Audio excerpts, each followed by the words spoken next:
My entitled neighbors trashed my backyard, mocked me for complaining, and ended up getting arrested for their shady side hustle. Neighbors trashed my backyard during a party while I was away, so I reported their illegal activities to the police, and now they're facing eviction. I'm 32, male, and have been living in my house for about 5 years now. It's a nice enough place in a quiet suburban neighborhood. Families, retirees, the kind of area where you expect peace and quiet. I work as a software engineer, and most of my days are spent at the office or working from home. I didn't move here to make friends or get involved in the neighborhood's drama. I just wanted space, privacy. Unfortunately, that's not how things turned out. About a year after I moved in, a couple, let's call them M and J, moved into the house next door. They were younger than me, maybe late 20s, and from the start, they were trouble.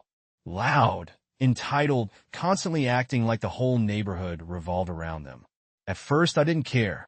It's not like I'm against people having fun, but these two, they were on another level.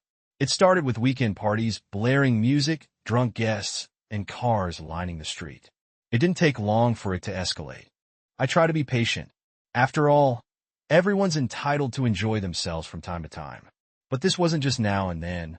This was every weekend, sometimes even on weekdays. And they weren't just noisy. Their guests would park wherever the hell they wanted, even if that meant blocking my driveway.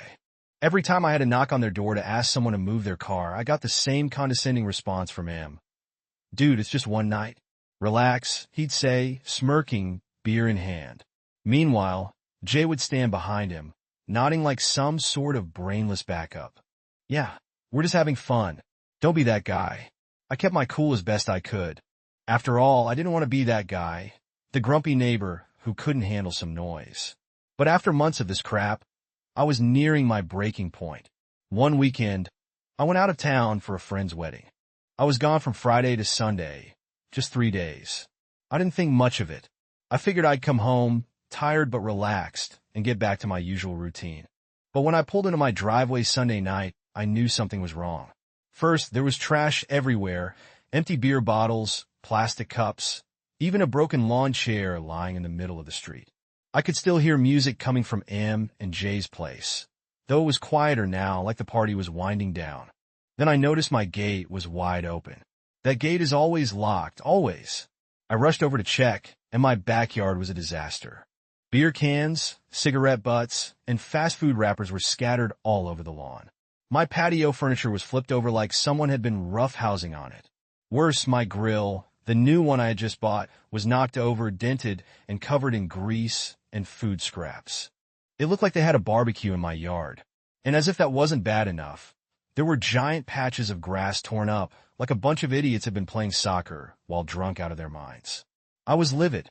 It didn't take a genius to figure out who was responsible. M and Jay's party had spilled over into my yard, and they clearly didn't give a damn. They had treated my property like an extension of their own personal frat house. I stormed over to their house, banging on the door harder than I ever had. After what felt like an eternity, M opened the door, looking half drunk and irritated that I was interrupting his night. "Hey man, what's the problem?" He slurred, leaning against the doorframe like he didn't have a care in the world. "The problem?" I growled. "You trashed my yard. Beer bottles, cigarette butts, food everywhere. My grill is wrecked. What the hell were you thinking?" M squinted at me, as if I was speaking a foreign language. "What? Nah, dude. We didn't do anything to your yard. Chill out. Don't lie to me." I snapped. I was gone for 3 days, and now my backyard looks like a damn landfill. You let your party spill over. I want you to clean it up and pay for the damage. "I'm not asking you to clean it up." Jay appeared behind him, just as clueless. "Babe, what's going on?" she asked, like she had no idea how things had gotten this far. I pointed toward my house. "Your party trashed my backyard, and now I'm standing here asking for an apology." "Hell, forget the apology. You're cleaning it up, and you're going to pay for what you ruined." M just laughed. "Dude, come onorevole. It's just grass and some chairs. You're being way too dramatic. We'll get someone to clean it up. No big deal." "No big deal?" I was barely holding it together. "You wrecked my yard, my grill's broken, and you think I'm being dramatic? I'm done with this. You're paying for everything." M's smirk faded, and he crossed his arms, straightening up. "Look, man, you're making this into something bigger than it is. It's not like we trashed your house. It's just a yard. Get over it. I step closer, lowering my voice. You're going to pay for the damage. If you don't, I'll make sure this doesn't end well for you. M didn't take the threats seriously. What are you going to do? Call the cops over some beer cans? Come on, man. Be real. I didn't respond. I just turned and walked back to my house, death seething. He thought I was bluffing, that I'd let this slide like all the other times. But he didn't know what I knew. Over the last few months, I noticed some sketchy things happening around their house.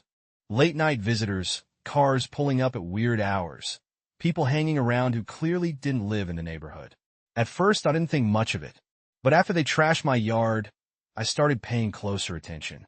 It didn't take long to figure out that M and J were running some sort of side hustle, likely some illegal substances.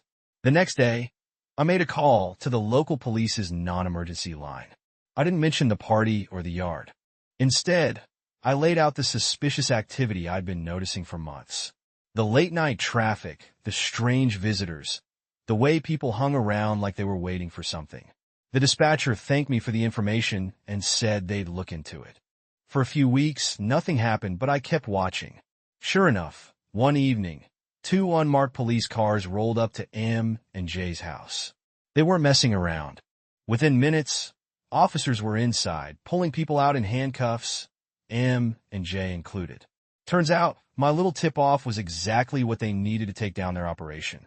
I watched from my window as M and J were let out in cuffs, their faces a mix of shock and confusion.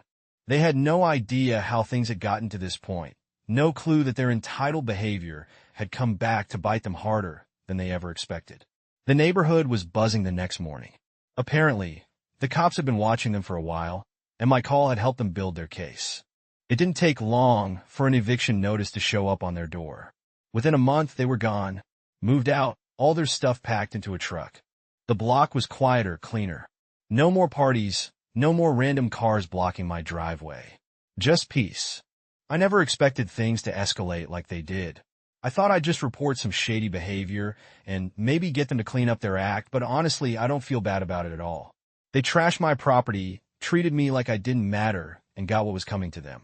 You can only act like the world revolves around you for so long before it all comes crashing down. So yeah, if your neighbors act like entitled jerks, don't be afraid to stand up for yourself. You never know what's really going on behind closed doors, and sometimes karma just needs a little nudge. And if you want more stories like this one, go ahead and hit that subscribe button. You never know what kind of drama's brewing right next door.